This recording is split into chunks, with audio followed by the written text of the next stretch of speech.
अस्सलाम वालेकुम बेटा। कैसे हो आप सब? आज हमने जो एक्सरसाइज स्टार्ट करनी है वो हमारे पास 1.6 और इसे सॉल्व करेंगे हम इन्वर्जन मेथड और क्रैमर रूल से। लेकिन क्वेश्चन सॉल्व करने से पहले हम एक डेफिनेशन पढ़ते हैं, solution of simultaneous linear equations.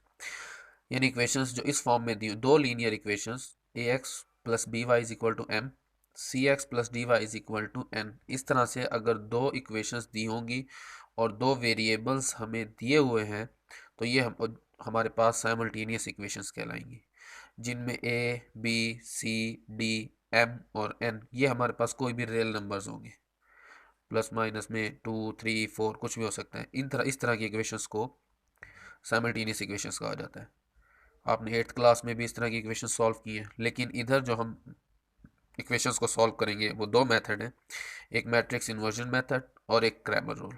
सबसे पहले हम बात करते हैं, ये एक्सरसाइज का फर्स्ट क्वेश्चन लिखा हुआ है, 2x minus 2y is equal to 4 and 3x plus 2y is equal to 6। इसे हमने सॉल्व करना है इन्वर्जन मेथड से। क्वेश्चन लिखते हैं, 2x minus 2y is equal to 4, 3x plus 2y is equal to 6। इसे सबसे पहले हम मैट्रिक्स फॉर्म में लिखते हैं।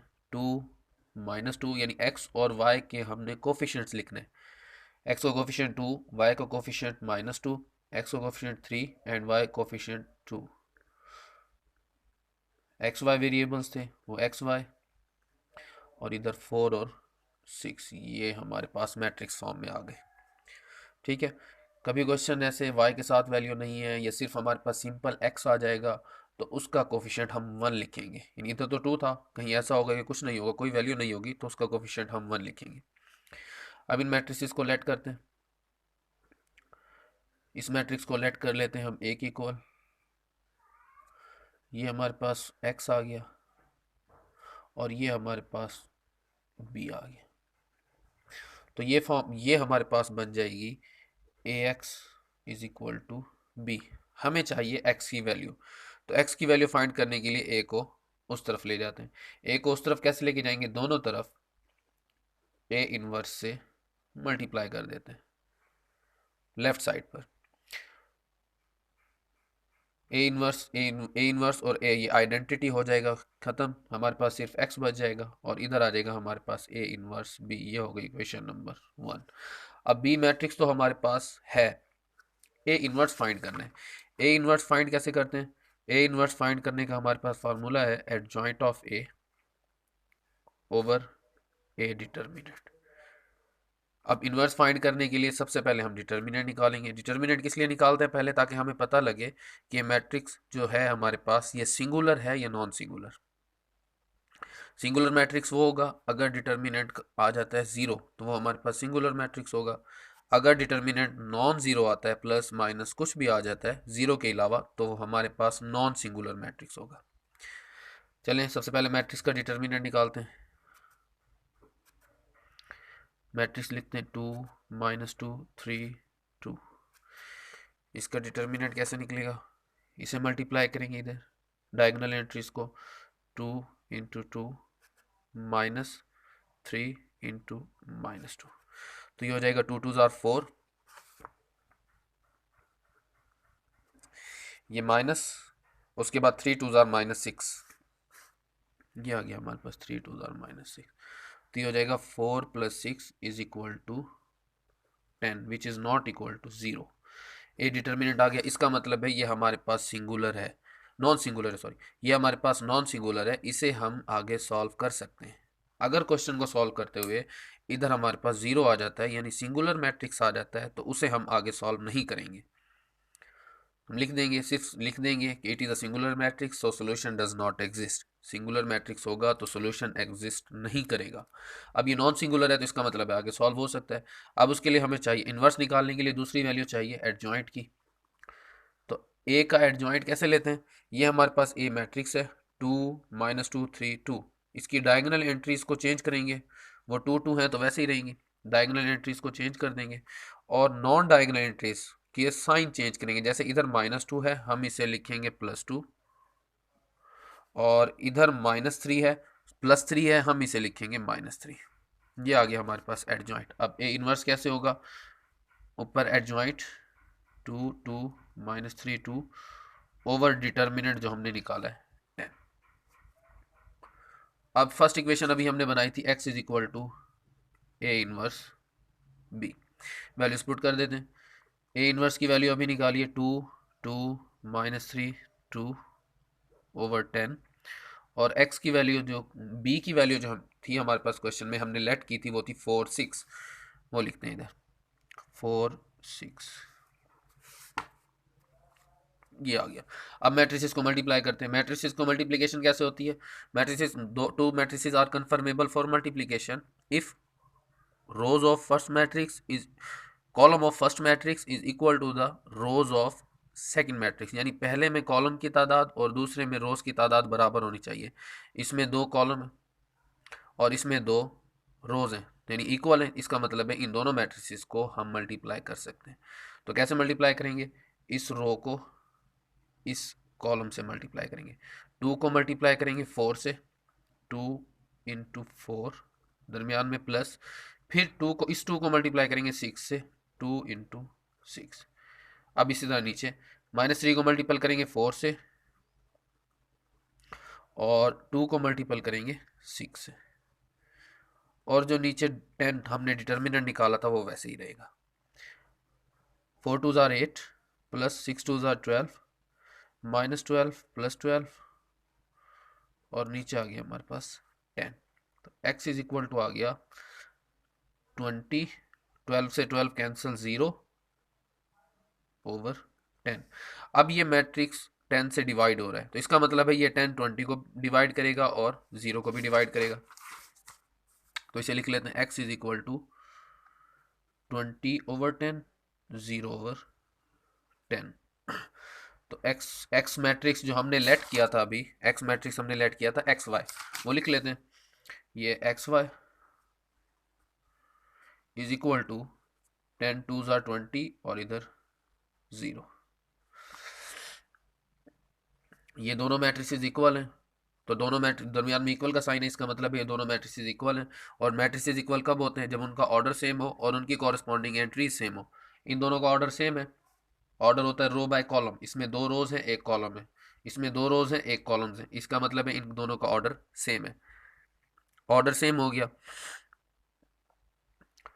दूसरी शर्त यह है कि 2 मैट्रिक्स का ऑर्डर सेम होने के बाद उनकी कॉरस्पॉन्डिंग एंट्रीज बराबर होनी चाहिए। तो इसका मतलब है इनकी कॉरस्पॉन्डिंग एंट्रीज कैसे इक्वल होंगी? x is equal to 2, x equal to 2 होगा और y इज इक्वल टू 0। ये हमारे पास 2 आंसर्स हैं जो हमने x और y की वैल्यूज फाइंड करनी थी। ये था हमारे पास इन्वर्जन मेथड। रिवाइज करवा देते हैं एक दफ़ा। मैट्रिसेस दिया हुआ है, इन्वर्जन मेथड से सॉल्व करना है। ये क्वेश्चन साइमल्टेनियस इक्वेशंस हैं। इन साइमल्टेनियस इक्वेशंस को सबसे पहले मैट्रिक्स फॉर्म में लिखेंगे। इन x और y जो वेरिएबल्स हैं उनके कोफिशिएंट्स लिखने हैं हमने। अगर माइनस है तो -7 आएगा। ये कोफिशिएंट्स लिख लिए, उसके बाद x y की वैल्यू आ गई और इधर 4 6 आ गया, मैट्रिक्स फॉर्म में आ गया। अब इन्हें लेट कर लेंगे। ये मैट्रिक्स हमारे पास a के इक्वल, ये x के इक्वल और ये मैट्रिक्स b के इक्वल। तो ये इसका मतलब है इधर a इधर x और इधर b, ये आ गया। हमें x को की वैल्यू फाइंड करनी है, तो दोनों तरफ a इनवर्स से मल्टीप्लाई कर देंगे ताकि ये वाला a कैंसिल हो जाए लेफ्ट साइड पर। इधर a इनवर्स b। अब b वैल्यू तो है, मैट्रिक्स हमारे पास है, लेकिन a इनवर्स नहीं है, तो a इनवर्स हमारे पास बराबर इक्वल टू होता है adjoint of a over a determinant. सबसे पहले a डिटर्मिनेंट फाइंड करेंगे। a डिटर्मिनेंट का बताया था पहले इसलिए फाइंड करना है ताकि हमें पता लगे कि मैट्रिक्स सिंगुलर है या नॉन सिंगुलर है। अगर सिंगुलर मैट्रिक्स आ जाता है तो उसे आगे सॉल्व नहीं करेंगे, और अगर नॉन सिंगुलर मैट्रिक्स आता है तो उसे सॉल्व करेंगे। तो डायगोनल एंट्रीज को मल्टीप्लाई किया, 2 2 ज़ार 4 माइनस और ये 3 इंटू -2, तो ये 4 + 6 हमारे पास 10 आ गया। नॉट इक्वल टू 0 है, तो इसका मतलब है it is a singular matrix, non singular matrix, sorry non singular matrix है। अब एडजॉइंट, इसका मतलब है आगे सॉल्व कर सकते हैं। एडजॉइंट लेंगे। एडजॉइंट कैसे लेते हैं? ये मैट्रिक्स है, डायगोनल एंट्रीज को की जगह तब्दील करते हैं, वो वैसे ही रही क्योंकि 2 2 था। अगर इधर 3 इधर 1 होता तो जगह रिप्लेस हो जाती। और नॉन डायगोनल एंट्रीज के साइन चेंज करते हैं। ये -2 था प्लस हो गया, ये +3 था -3 हो गया। अब ए इनवर्स, ऊपर एडजॉइंट मैट्रिक्स नीचे डिटर्मिनेंट, फिर उसके बाद वही इक्वेशन 1 दोबारा लिखी है, x is equal to A inverse B. A inverse की वैल्यू पुट की, और इधर बी की वैल्यू आ गई। अब मल्टीप्लाई करेंगे। मल्टीप्लाई कब होती है मैट्रिसेस की? जब फर्स्ट के कॉलम और सेकंड की रोज बराबर हो। फर्स्ट में 2 कॉलम है, इसमें 2 रोज है, बराबर है, तो मल्टीप्लाई 2 को 4 से करेंगे, 2 6 आर। इस तरह -3 4 आर और 2 6 आर, ये 20 और नीचे आ जाएगा 0। डिटर्मिनेंट डिवाइड कर रहा है इस पूरे मैट्रिक्स को, तो इसका मतलब है 10 से सारी दोनों वैल्यूज को डिवाइड कर देंगे। ये इधर डिवाइड कर दिया। 0, दो मैट्रिक्स इक्वल हैं, ये इक्वल का साइन है, दोनों इक्वल हैं, तो इसका मतलब है x is equal to 2 and y is equal to 0। ये था हमारे पास इन्वर्जन मेथड। अब मैं एक और क्वेश्चन लिखता हूँ।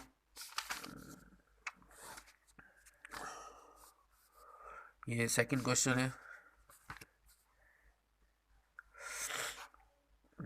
2x plus y is equal to 3, 6x plus 5y is equal to 1। इसे हमने करना है इन्वर्जन मेथड से, सॉरी इन्वर्जन हो गया क्रैमर रूल से। ये हमने करना है क्रैमर रूल से करना। इसके लिए भी मैट्रिक्स यूज करेंगे, मैट्रिक्स का ही सहारा लेंगे। कैसे? क्वेश्चन लिखते हैं 2x प्लस साइमल्टेनियस इक्वेशंस हैं ये, 6x plus 5y is equal to 1। दो इक्वेशंस हैं, इन्हें सबसे पहले मैट्रिक्स फॉर्म में लिखते हैं। 2 मैट्रिक्स फॉर्म में वही कोफिशिएंट्स लिखेंगे, 2 आ गया, y का कोफिशिएंट इधर नहीं है तो इसका मतलब है 1 है y का कोफिशिएंट, 6 का कोफिशिएंट 5, x का कोफिशिएंट 6 और y का कोफिशिएंट 5, और ये आ गया हमारे पास X Y is equal to 3 1। ये हमारे पास मैट्रिक्स बन गया। इसमें लेट कर, इसमें से फर्स्ट मैट्रिक्स को हम ए लेट करेंगे, 2 1 6 5। ए मैट्रिक्स लेट कर लिया। क्रैमर रूल से सॉल्व कर लेंगे। पहले करने के लिए सबसे पहले हम ये देखेंगे कि ये जो मैट्रिक्स दिया हुआ है, जो मैट्रिक्स हमने लेट किया एक इक्वल, ये सिंगुलर है या नॉन सिंगुलर है। तो सिंगुलर और नॉन सिंगुलर के लिए सबसे पहले हमें डिटर्मिनेंट लेना पड़ेगा। मैं ए मैट्रिक्स लिखता हूँ दोबारा। अब इसका डिटर्मिनेंट लेते हैं सिंगुलर के लिए।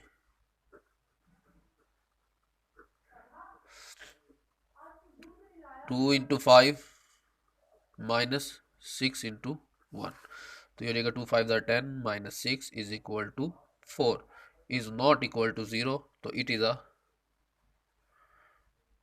नॉन सिंगुलर मैट्रिक्स, यानी नॉन सिंगुलर मैट्रिक्स है। अब इसे आगे सॉल्व कर सकते हैं। क्रैमर रूल से सॉल्व करने के लिए इन्वर्स की जरूरत नहीं है, वो इन्वर्जन मेथड था इसलिए हमने वहां इन्वर्स निकाला था। लेकिन जब क्रैमर के रूल से सॉल्व करेंगे तो उसके लिए x की वैल्यू निकालने के लिए ये इक्वल होगा हमारे पास ax determinant over a determinant, और y की वैल्यू निकालने के लिए ये हमारे पास इक्वल होगा ay determinant over a determinant. a determinant तो हम निकाल चुके हैं 4, वो इधर भी यूज होगा, इधर भी यूज होगा। अब रह गया हमारे पास ए एक्स डिटर्मिनेंट और ए वाई डिटर्मिनेंट। ये क्या होंगे? सबसे पहले हम निकालते हैं ए एक्स डिटर्मिनेंट।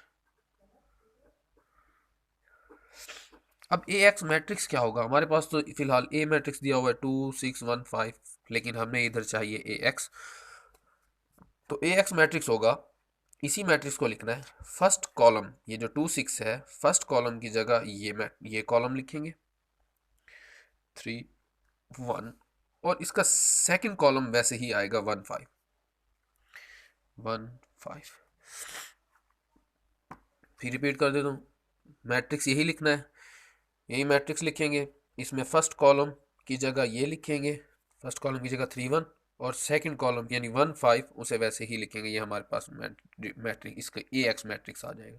इसका डिटर्मिनेंट लेते हैं, ये आ जाएगा 3 into 5 1 into 1, 15 minus 1 is equal to 14। ये ए एक्स का डिटर्मिनेंट आ गया। अब निकालते हैं ए वाई। ए वाई का डिटर्मिनेंट भी चाहिए हमें। अब ए वाई का डिटर्मिनेंट कैसे लेंगे? वही मैट्रिक्स आएगा, ए एक्स में हमने फर्स्ट कॉलम को चेंज किया था, ए वाई में सेकंड कॉलम को चेंज करेंगे। ए वाई में फर्स्ट कॉलम वैसे ही आएगा 2 6, और सेकंड कॉलम की जगह ये कॉलम आएगा 3 1। तो इसका डिटर्मिनेंट निकाल लेते हैं, 2 इंटू 1 माइनस 6 इंटू 3। तो ये रहेगा 2 माइनस 18 इज इक्वल टू -16। ये हमारे पास ए वाई का डिटर्मिनेंट आ गया। तो अभी हमने ऊपर x की वैल्यू क्या लिखी थी, x इज इक्वल टू था A X determinant over A determinant, y is equal to था A Y determinant over A determinant. ठीक है, तो अब लिखते हैं x is equal to A X determinant. चलिए next, x is equal to A X determinant over A determinant, y is equal to A Y determinant over A determinant. अब values put करते हैं। ए एक्स की value हमने अभी निकाली है 14 और ए एक्स का डिटर्मिनेंट 14 और ए का डिटर्मिनेंट ए डिटर्मिनेंट 4। तो ये आ गया ए एक्स डिटर्मिनेंट 14 और ए डिटर्मिनेंट 4। अगर कैंसिल हो रहे हैं तो कट करेंगे, 2 7 जार 14, 2 2 जार 4, तो एक्स की वैल्यू आ गई हमारे पास 7/2। अब y इक्वल है A Y determinant over A determinant.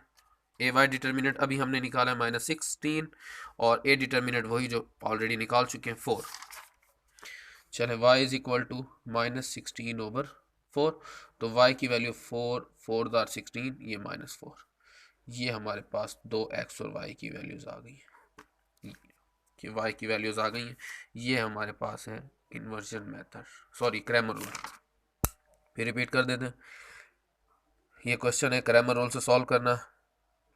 इसे सबसे पहले मैट्रिक्स फॉर्म में लिखेंगे, इसे हम ए के इक्वल लेट करेंगे। ये एक इक्वल लेट कर लिया, सबसे पहले इसको सिंगुलर और नॉन सिंगुलर देखेंगे, चेक करेंगे, उसके लिए इसका डिटर्मिनेंट लेंगे। डिटर्मिनेंट लिया हमने, वो 4 आ गया, तो इसका मतलब है ये नॉन सिंगुलर मैट्रिक्स है। तो x इज इक्वल टू होगा A X determinant over A determinant, y होगा A Y determinant over A determinant. अब ए एक्स क्या होगा, जो हमने ए लेट किया था उसमें फर्स्ट कॉलम की जगह ये कॉलम लिखेंगे जो राइट साइड पर होगा 3 1, और सेकंड कॉलम वैसे ही आएगा, यानी 3 1 और सेकंड कॉलम वैसे ही। इसका डिटर्मिनेंट ले लेते हैं 15 - 1, ये आ गया 14। ए वाई डिटर्मिनेंट निकालना है। ए वाई के लिए क्या होगा, वही मैट्रिक्स आएगा, फर्स्ट कॉलम वैसे ही लिखेंगे, सेकंड रिप्लेस कर देंगे 2 6 3 1। इसका डिटर्मिनेंट वो आ गया -16। फिर जब ए एक्स लेंगे तो फर्स्ट कॉलम रिप्लेस करेंगे, जब ए वाई लेंगे तो सेकंड कॉलम रिप्लेस करेंगे। ये दो वैल्यूज हमारे पास आ गई है, 14 और -16। अब x जो था वो हमारे पास था A X determinant over A determinant, y जो था वो था A Y determinant over A determinant. अब ए एक्स हमारे पास 14 अभी आंसर निकाला था, और ये ए डिटर्मिनेंट 4, तो ये आ गया 7/2। ए वाई डिटर्मिनेंट हमने 16 -16 और ए डिटर्मिनेंट 4, ये वाई आ गया हमारे पास -4। ये दो क्वेश्चन, ये दो आंसर आ गए हमारे पास x और y। ये दो मेथड है। और अब ये क्वेश्चन, फर्स्ट क्वेश्चन है, इसके 8 पार्ट है। ये 8 पार्ट आपका होमवर्क है, और ये दोनों तरीक़ों से करना है आपने, क्रैमर रूल से भी और इन्वर्जन मेथड से भी, यानी दोनों मेथड से आपने इन 8 पार्ट्स को सॉल्व करना है। फिर ये वर्ड्स प्रॉब्लम इंशाल्लाह नेक्स्ट लेक्चर में। ओके, अपना ख्याल रखिएगा, अल्लाह हाफिज़।